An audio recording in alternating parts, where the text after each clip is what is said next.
Good morning, and a warm welcome to your show, Sunny Morning San Francisco.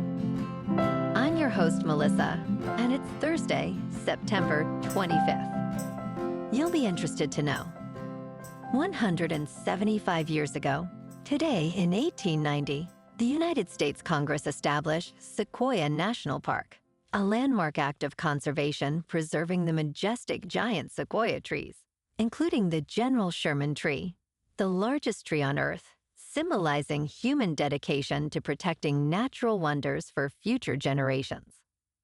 This event celebrates human achievement in environmental stewardship, inspiring us with its vision of safeguarding beauty and biodiversity, and reminding us that thoughtful action can preserve our planet's treasures for centuries to come.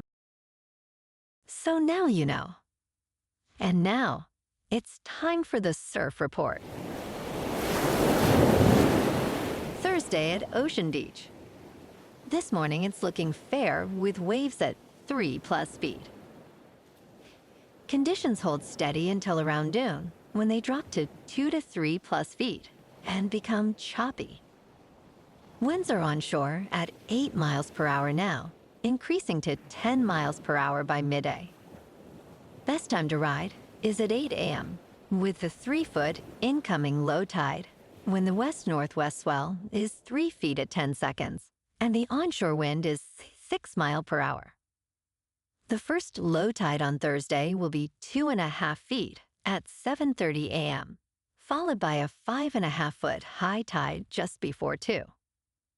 The nearshore buoy in San Francisco Bar reads 62 degrees for the water temperature. Friday features clean sets in the 4 to 7 foot range, but conditions deteriorate to choppy by the afternoon. Saturday continues with similar size, yet inshore winds lead to challenging conditions throughout the day. Sunday sees a steady swell in the 4 to 6+ foot range, but remains choppy, maintaining the trend from Saturday. This morning, it's partly sunny, and it feels like 63 degrees, with 6 mile per hour wind. The sunset will take place at 7:02, and it will rise again tomorrow at 7:01. Looking ahead in the weather. Friday is mostly sunny with a high near 64 and a west wind between 6 and 9 miles per hour, then turning partly cloudy overnight with a low around 58. Saturday and Sunday remain pretty steady with mostly sunny to mostly cloudy skies and highs near 63. Then nights in the upper 50s with a chance of rain after 11 p.m. Sunday and through Monday. Bonjour, food enthusiasts. This podcast is brought to you by Versailles Cafe and Pastries in Encinitas. Nestled on El Camino Real South, just north of Encinitas Boulevard, this cafe is a haven for culinary delights.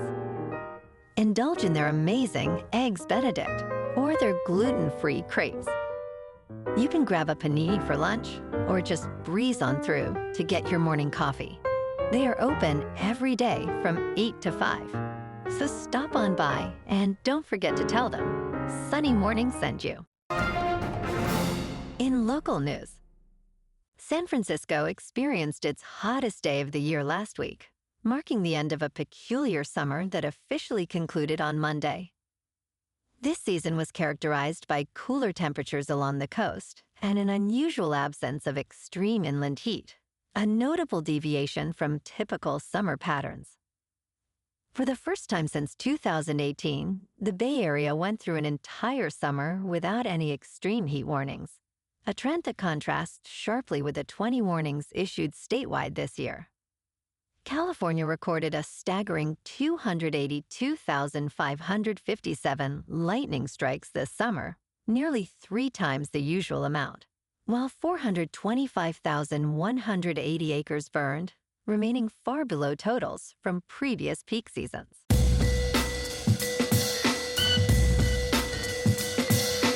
Now on to sports. The Southeastern Conference has finally announced a switch to 9 conference games, beginning in 2026, which has led to the revelation of permanent opponents for each program. This shift means we will see the continuation of some historic rivalries, while bidding farewell to others. Among the top 10 rivalries still intact is the Iron Bowl, featuring the Alabama Crimson Tide against the Auburn Tigers, known for its memorable moments. However, rivalries such as the LSU Tigers versus the Alabama Crimson Tide will now be missed, marking a significant change in college football's landscape. And tonight, on Thursday Night Football, the 2-1 Seahawks are at the 2-1 Cardinals. Kickoff is at 8:15 p.m. on Amazon Prime Video. Seattle is favored by 1.5, and the over-under is 43.5. In local sports.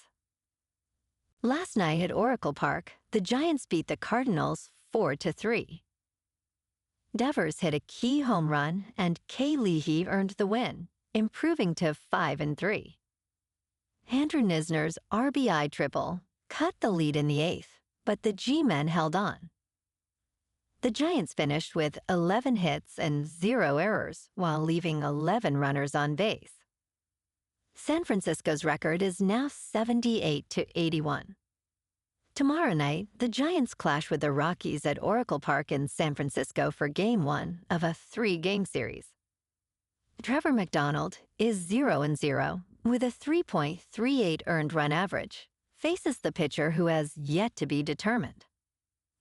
First pitch is at 7:15 under clear skies with a temperature near 72 degrees. In top news, there is a new tax break for concierge medicine, and it raises the question, should you join the club? Mark Epstein is paying $3,300 this year to his doctor's office for a VIP experience. At 78 years old, he appreciates the personalized care during his recent medical procedure, where his doctor provided lots of hand-holding. Concierge practices are growing, offering fees from about $1,000 to $30,000 a year, with benefits like round-the-clock access to doctors. Patients can use health savings accounts for membership fees up to $150 a month for individuals and $300 for families. In business news, Katalyst Space has been tapped by NASA to save a $500 million aging space observatory from falling into Earth's atmosphere by launching a spacecraft to push it farther in space. The mission will demonstrate space docking technology amid U.S.-China space rivalry. Katalyst will modify its Link spacecraft to boost the Neil Gehrels Swift Observatory, which has been observing distant galaxies since 2004. Due to atmospheric drag, Swift has a 90% chance of burning up in Earth's atmosphere by late 2026. Katalyst aims to show that servicing unprepared satellites is possible, with tailored mechanisms to secure a grip on Swift. In crypto movement, Bitcoin is unchanged, at just under $112,000. Ethereum is down 0.5% to just over 4,000. And XRP is up 1% to $2.85. Moving on to a more local vibe. In our community spotlight on health and wellness, we are working with a national Pilates studio to bring you some free classes, so listen up. Check out Club Pilates, with several locations in the San Diego area. Pilates presents a comprehensive wellness approach, cultivating strength, reducing tension, and elevating mental well-being. Scientific research affirms its benefits. So now you can check out Club Pilates for a free class, with locations in Encinitas, Solana Beach, Oceanside, La Jolla, and more. Just be sure to tell them Sunny Morning sent you by. And now, back to the show. Let's talk tech. X-ray scans reveal the hidden risks of cheap batteries. Nearly 8% of lithium-ion batteries from questionable low-cost brands could have dangerous manufacturing defects.